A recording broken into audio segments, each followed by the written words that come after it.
Hi, welcome back to our channel. ചില വെബ്സൈറ്റുകൾ എടുത്തു കഴിഞ്ഞിട്ടുണ്ടെങ്കിൽ സ്ക്രീനിൽ മൾട്ടിപ്പിൾ കളേഴ്സ് ബാക്ക്ഗ്രൗണ്ട് കളേഴ്സായിട്ട് വരുന്നത് ശ്രദ്ധിച്ചിട്ടുണ്ടായിരിക്കും. ഇത്തരം ഗ്രാഡിയൻറ്റ് നമ്മുടെ വെബ്സൈറ്റിലേക്ക് കൊണ്ടുവരാനായിട്ട് CSSലെ ഗ്രാഡിയൻറ്റ് എന്ന പ്രോപ്പർട്ടിയാണ് യൂസ് ചെയ്യുന്നത്. CSSലെ ഗ്രാഡിയൻറ്റ് എന്താണ്, എത്ര ടൈപ്പ് ഗ്രാഡിയൻറ്റ് ഉണ്ട് എന്ന കാര്യങ്ങൾ നമുക്ക് ഈ വീഡിയോയിൽ നോക്കാം.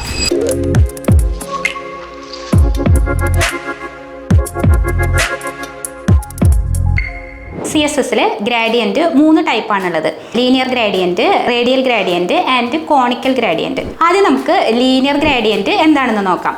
ലീനിയർ ഗ്രാഡിയൻറ്റ് എന്ന് പറഞ്ഞു കഴിഞ്ഞാൽ അതിൻ്റെ പേര് പോലെ തന്നെ ലെഫ്റ്റിൽ നിന്ന് റൈറ്റിലേക്കോ ടോപ്പിൽ നിന്ന് ബോട്ടത്തിലേക്കോ ആണ് ഇങ്ങനെ മൾട്ടിപ്പിൾ എഫക്റ്റുകൾ വരുന്നതെങ്കിൽ, മൾട്ടിപ്പിൾ കളേഴ്സ് കൊടുക്കുന്നതെങ്കിൽ അതിനെയാണ് ലീനിയർ ഗ്രാഡിയൻറ്റ് എന്ന പ്രോപ്പർട്ടി യൂസ് ചെയ്യുന്നത്. CSSലെ ഗ്രാഡിയൻറ്റ് എന്ന പ്രോപ്പർട്ടി യൂസ് ചെയ്ത് ഒന്നിൽ കൂടുതൽ കളേഴ്സിൻ്റെ ഒരു കോമ്പിനേഷൻസ് നമുക്ക് HTML എലമെൻസിന് കൊടുക്കാനായിട്ട് സാധിക്കും. ഗ്രാഡിയൻറ്റ് എന്ന് പറഞ്ഞത് 2 ടൈപ്പ് ഉണ്ട് എന്ന് പറഞ്ഞിട്ടുണ്ടായിരുന്നു. ആദ്യം നമുക്ക് ലീനിയർ ഗ്രാഡിയൻറ്റ് എന്താണെന്ന് നോക്കാം. HTML എലമെൻറ്റിന് മൾട്ടിപ്പിൾ കളർ കോമ്പിനേഷൻസ് മുകളിൽ നിന്ന് താഴേക്കോ റൈറ്റിൽ നിന്ന് ലെഫ്റ്റിലേക്കോ കൊടുക്കാനായിട്ട് സാധിക്കും. അപ്പോൾ അതെങ്ങനെയാണെന്ന് നോക്കാം. അതിനുവേണ്ടി ആദ്യം ഒരു എലമെൻറ്റ് ക്രിയേറ്റ് ചെയ്യുന്നു. അതിനൊരു ഹൈറ്റ് കൊടുക്കാം, വിഡ്ത്ത് കൊടുക്കാം. ലീനിയർ ഗ്രാഡിയൻറ്റ് കൊടുക്കാനായിട്ട് ബാക്ക്ഗ്രൗണ്ട് ഇമേജ് എന്ന പ്രോപ്പർട്ടിയാണ് യൂസ് ചെയ്യുന്നത്. അപ്പോൾ ബാക്ക്ഗ്രൗണ്ട് ഇമേജ് എന്നുള്ള പ്രോപ്പർട്ടി കൊടുക്കാം. എന്നിട്ട് ലീനിയർ ഗ്രാഡിയൻറ്റ് എന്ന് വാല്യൂ കൊടുക്കാം. ലീനിയർ ഗ്രാഡിയൻറ്റിൻ്റെ ഉള്ളിൽ നമുക്ക് മൾട്ടിപ്പിൾ കളേഴ്സ് സെറ്റ് ചെയ്ത് വെക്കാൻ പറ്റും. ഞാനിവിടെ ആദ്യം റെഡ്, യെല്ലോ. അപ്പോൾ നോക്കിയാൽ റെഡ് എന്ന് പറയുന്നത് ഡിഫോൾട്ടായിട്ട് മുകളിൽ നിന്ന് താഴേക്ക് വരുമ്പോൾ യെല്ലോ ആയിട്ട് മാറി. മുകളിൽ നിന്ന് താഴേക്കാണ് കളറ് ചേഞ്ചായി മാറുന്നത്. ഇനി നെക്സ്റ്റ് വേറൊരു കളറും കൂടി കൊടുത്തു നോക്കാം, ബ്ലൂ. കണ്ടോ? ഇങ്ങനെ നിങ്ങൾക്ക് മൾട്ടിപ്പിൾ കളേഴ്സ് കൊടുത്തിട്ട് മൾട്ടിപ്പിൾ കളേഴ്സിൻ്റെ ഒരു കോമ്പിനേഷൻ ക്രിയേറ്റ് ചെയ്യാൻ പറ്റുന്നതാണ്. ലീനിയർ ഗ്രാഡിയൻറ്റിൽ മൾട്ടിപ്പിൾ കളേഴ്സ് കൊടുത്തപ്പോൾ എങ്ങനെയാണ് മുകളിൽ നിന്ന് താഴേക്കാണ് നമ്മൾ കൊടുക്കുന്ന കളേഴ്സ് വരുന്നത്. ഇനി നിങ്ങൾക്ക് റൈറ്റിൽ നിന്ന് ലെഫ്റ്റിലേക്ക് വരണമെന്നുണ്ടെങ്കിൽ ഇവിടെ ടു റൈറ്റ് എന്ന് പറഞ്ഞിട്ട് ഉള്ള പ്രോപ്പർട്ടി ഉണ്ട്, അത് കൊടുത്താൽ മതിയാവും. അപ്പോൾ നമ്മൾ കൊടുത്ത കളേഴ്സ് റൈറ്റിൽ നിന്ന് ലെഫ്റ്റിലേക്ക് ആയിരിക്കും വരിക. ഇതാണ് ലീനിയർ ഗ്രാഡിയൻറ്റ് എന്ന് പറഞ്ഞ പ്രോപ്പർട്ടി യൂസ് ചെയ്തിട്ട് നിങ്ങൾക്ക് മുകളിൽ നിന്ന് താഴേക്കോ റൈറ്റിൽ നിന്ന് ലെഫ്റ്റിലേക്കോ മൾട്ടിപ്പിൾ കളേഴ്സിൻ്റെ കോമ്പിനേഷൻസ് ഒരു HTML എലമെൻറ്റിന് കൊടുക്കാനായിട്ട് സാധിക്കും. ഇനി അടുത്ത ടൈപ്പ് ഗ്രാഡിയൻറ്റ് എന്താണെന്ന് നോക്കാം. അടുത്ത ടൈപ്പ് ഗ്രാഡിയൻറ്റ് റേഡിയൽ ഗ്രാഡിയൻ്റ് ആണ്.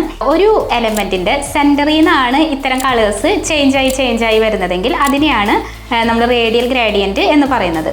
അപ്പോൾ അതെങ്ങനെ ചെയ്യാമെന്ന് നമുക്ക് നോക്കാം.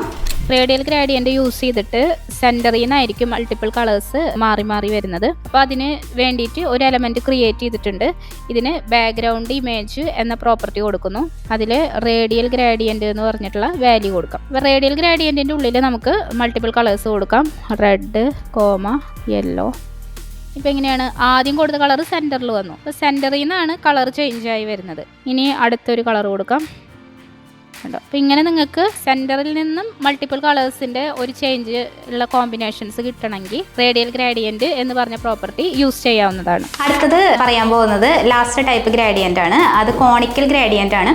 കോണിക്കൽ ഗ്രാഡിയൻറ്റ് എന്ന് പറഞ്ഞാൽ ഒരു എലമെൻറ്റിൻ്റെ സെൻറ്ററിൽ നിന്ന് റൊട്ടേറ്റ് ചെയ്തിട്ടാണ് നമുക്ക് കളേഴ്സ് ചേഞ്ച് ആവണമെന്ന് വിചാരിക്കുക. അതിന് വേണ്ടിയിട്ടാണ് നമ്മൾ കോണിക്കൽ ഗ്രാഡിയൻറ്റ് എന്ന് പറഞ്ഞിട്ടുള്ള പ്രോപ്പർട്ടി യൂസ് ചെയ്യുന്നത്. HTML എലമെൻറ്റിന് കോണിക്കലായിട്ടുള്ള ഒരു ഇലൂഷൻ ക്രിയേറ്റ് ചെയ്യാൻ വേണ്ടിയാണ് കോണിക്കൽ ഗ്രാഡിയൻറ്റ് യൂസ് ചെയ്യുന്നത്. ഇതിനുവേണ്ടി ബാക്ക്ഗ്രൗണ്ട് ഇമേജ് എന്ന പ്രോപ്പർട്ടി കൊടുക്കാം. അതിനുശേഷം കോണിക് ഗ്രാഡിയൻറ്റ് എന്ന് കൊടുക്കാം. ഇതിനുള്ളിൽ കളർ കൊടുക്കാം. ഫസ്റ്റ് റെഡ് കൊടുക്കാം, പിന്നെ യെല്ലോ കൊടുക്കാം. അപ്പോൾ നോക്കി, റെഡ് തൊട്ടിട്ട് കോണിക്കലായിട്ട് യെല്ലോ വരെ വന്നു. ഇനി വേറൊരു കളർ കൂടി കൊടുത്ത് നോക്കാം, ബ്ലൂ. ഇങ്ങനെ ഒരു HTML എലമെൻറ്റിന് കോണിക്കൽ ഇലൂഷൻസ് നമുക്ക് കോണിക്കൽ ഗ്രാഡിയൻറ്റ് വെച്ച് സെറ്റ് ചെയ്യാനായിട്ട് സാധിക്കും. അപ്പോൾ നമ്മൾ ഇന്ന് ഡിസ്കസ് ചെയ്തത് CSSലെ ഗ്രാഡിയൻറ്റ് എന്ന് പറഞ്ഞ പ്രോപ്പർട്ടീനെ കുറിച്ചിട്ടായിരുന്നു. ലീനിയർ ആയിട്ട് എങ്ങനെ ഗ്രാഡിയൻറ്റ് കൊടുക്കാം, അതുപോലെ സെൻറ്ററിൽ നിന്ന് എങ്ങനെ ഗ്രാഡിയൻറ്റ് കൊടുക്കാം, കോണിക്കൽ രീതിയിൽ എങ്ങനെ ഗ്രാഡിയൻറ്റ് കൊടുക്കാം എന്നൊക്കെ നിങ്ങൾക്ക് ഇപ്പോൾ മനസ്സിലായിട്ടുണ്ടാവും. ഇതുപോലുള്ള ഇൻഫോർമേറ്റീവ് വീഡിയോസിനായി നിങ്ങൾ നമ്മുടെ ചാനൽ സബ്സ്ക്രൈബ് ചെയ്യുക. വീഡിയോ ഇഷ്ടപ്പെട്ടെങ്കിൽ ലൈക്ക് ചെയ്യുക. Thanks for watching.